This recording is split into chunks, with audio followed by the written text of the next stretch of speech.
د بلخ ملي تلویزیون قدرمنو لیدونکو سلامونه او نیکې هیلې مې ومنئ. زه شمس الله هیلمن مو د دې ساعت خبرونو ته هرکلی کوم. د افغانستان د اسلامي امارت د مالیې وزیر او د ملي پراختیا شرکت عمومي رئیس بلخ ولایت ته د خپل سفر په ترڅ کې د قوشتېپې کانال د بېلابېلو برخو څخه لیدنه وکړه. د قوشتېپې کانال دا کانال 3 پړاوونه لري چې لومړی پړاو 108 کیلومتره اوږدوالی لري.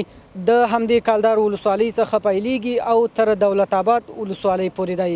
مسؤلان وایي چې د کانال کیندنې چارې 2 برابره چټکې کړي.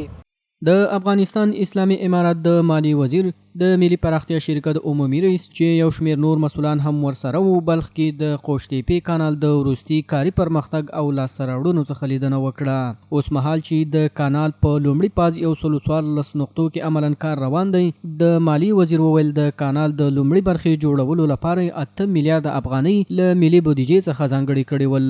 هغه زیاته کړه چې اسلامي امارت ژمن دی د دې ملي پروژې چارې په هر ډول شرایطو کې بشپړې کړي او ټول لګښت به له داخلي بودیجې څخه پوره کیږي. 2 میلیارډ موږ په نظر کې نیولي وي، 1 میلیارډ چې انکشاف ملي خپل په بودیجه کې درلودې او دا به د اول پاس دپاره چې دغه 110 کیلومتره ساحه ده دا به دې دپاره انشاءالله کفایت وکړي او دا به انشاءالله جوړه سي. نوي کال دپاره به بیا د دوی د ضرورت برابر باندې موږ انشاءالله دوی ته بودیجه په نظر کې نیسو. له بلې خوا د ملي پراختیا شرکت ولایتي مسؤل وایي دا کانال په یوه ثانیه کې 650 متره مکعب اوبه انتقالوي.